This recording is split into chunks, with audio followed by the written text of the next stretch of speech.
کے نقد کیے ہیں، جو انگلیاں اٹھائی ہیں، ان میں سے ایک کمنٹ ان کا صحابہ اکرام کے اوپر ایک نقد جو ہے وہ یہ کہ وہ لوگ فتح مکہ کے وقت اسلام قبول کرنے والے صحابہ اکرام کے ایمان کو بھی تنقید کا نشانہ بناتے ہیں،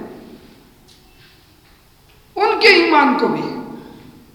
وہ لوگ سوچتے ہیں کہ ایسا کیسے اتنی آسانی سے ان کو کہہ دیا جائے گا ٹھیک ہے بھائی تم مسلمان ہو گئے، سب مسئلہ ختم، پرانی ساری باتیں رفع دفع ہو گئی۔ ایک طرف تو یہ ہوتا ہے کہ خود وہ لوگ ایسے صحابہ اکرام کو صحیح مومن تسلیم نہیں کرتے جو فتح مکہ کے وقت اسلام لائے، تو دوسری طرف کچھ صحابہ اکرام کا نام لے کر بھی یہ بات مشہور کر دیتے ہیں کہ وہ صحابہ کیسے ان سے راضی ہو جائیں گے، جبکہ حقیقت امر کیا ہے؟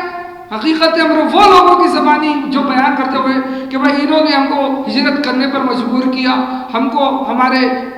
رشتہ داروں سے دور کیا، ہمارے محنت کی کمائی سے، ہمارے کاروبار سے، ہمارے کنبے قبیلے سے، ہر چیز سے انہوں نے ہم کو دور کر دیا، ہمارے خلاف جنگیں کری، میدانوں میں آئے، ہماری تجارت انہوں نے تباہ و برباد کر کے رکھ دی۔ اب کیا چٹکی میں یہ لوگ آ کر اینڈ ٹائم پر جب دیکھیں کہ بالکل تلوار ان کے گلے کے اوپر آ گئی ہے، اب یہ لوگ تو سب فتح مکہ کے وقت قتل کر دیے جائیں گے، آگے بول دیا ہم ایمان لائے گا، اتنے میں کیا ان کو چھوڑ دیا جائے گا؟ کہ صحابہ کرام بس اتنے میں سے راضی ہو جاتی ہے؟ یہ بہت خراب قسم کا دھوکہ جو عوام کے ذہن میں ڈالا جا رہا ہے، اس کے لیے لوگ تقریریں کر رہے ہیں، بیانات ہیں لوگوں کے۔ اسی موضوع کو تھوڑا سا واضح میں کرنے کی کوشش کروں گا۔ اللہ تعالیٰ سے دعا ہے کہ اللہ رب العالمین جو مجھے حق بات کہنے کی توفیق عطا فرمائے، اور جو بھی میں حق بات کہوں اللہ تعالیٰ مجھے اور تمام سامعین کو اس کو قبول کرنے والا اور اس کے مطابق اپنے عقیدے کی اصلاح کرنے والا بنائے۔ دیکھیے اللہ کے رسول صلی اللہ علیہ وسلم پر جو لوگ ایمان لائے، ان کے ایمان لانے کی صرف کوئی ایک خاص شکل موجود نہیں تھی۔ کچھ لوگ ایسے تھے جن کو اللہ کے رسول صلی اللہ علیہ وسلم نے دعوت دی تو نبی کریم صلی اللہ علیہ وسلم کی دعوت سے متاثر ہو کے وہ لوگ ایمان لے آئے، دعوت قبول کی ان لوگوں نے۔ کچھ ایسے تھے جنہوں نے اللہ تبارک و تعالیٰ کی نشانیاں، معجزات جو دیکھے نا تو معجزات سے، نشانیوں سے متاثر ہوئے اور ایمان لے کر آئے۔ کچھ ایسے بھی تھے اس وقت کہ میدان جنگ میں اپنی جو لوگوں نے شکست دیکھی اور مومنین جو گنتی میں بہت کم تعداد تھے ان کا جو غلبہ انہوں نے دیکھا، وہ لوگ اس سے متاثر ہوئے، اس سے متاثر ہو کر وہ لوگ اپنے ایمان کا اعلان کیے۔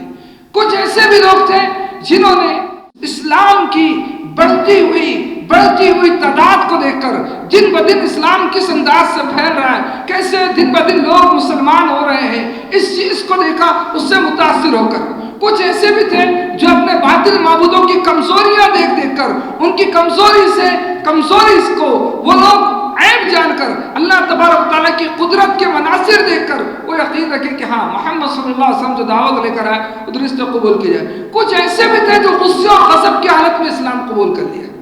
ان کا غصہ سبب بن گیا، ان کی ناراضگی سبب بن گئی اس وقت ان کے ایمان لانے کا۔ سب سے زیادہ لوگ جو اسلام قبول کیے وہ لوگ محمد رسول اللہ صلی اللہ علیہ وسلم کے اخلاق دیکھ کر،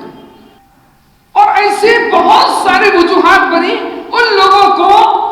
اسلام میں داخل کرنے کی۔ کچھ صحابہ اکرام کی دعوت پر ایمان لے کر آئے، لیکن کبھی ایسا نہیں ہوا دور نبوت میں یا دور صحابہ میں یا اس کے بعد کے دور میں کہ ان کے اسلام قبول کرنے کی وجہ کو بنیاد بنا کر ان کے درمیان کچھ فرق کیا گیا ہو۔ کبھی ایسا نہیں ہوا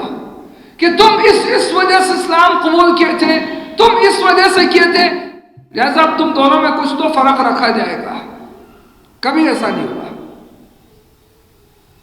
کبھی اس چیز کو بنیاد بنا کر کسی کو گرانا اور کسی کو بڑھانا یہ کام نہیں کیا گیا، قتل نہیں کیا گیا۔ یہ جو آج کی فکر ہے نا، جو لوگ کام کر رہے ہیں، واقعی وہ لوگ ان صحابہ اکرام کے طریقے کے خلاف چل رہے ہیں اور کسی نہ کسی طرح ان صحابہ اکرام کی نفرت لوگوں میں ڈالنا چاہ رہے ہیں۔ یہ پہلی چیز ہے جو سب لوگوں کو جان لینا چاہیے، ہمیں اچھی طرح سمجھنا چاہیے۔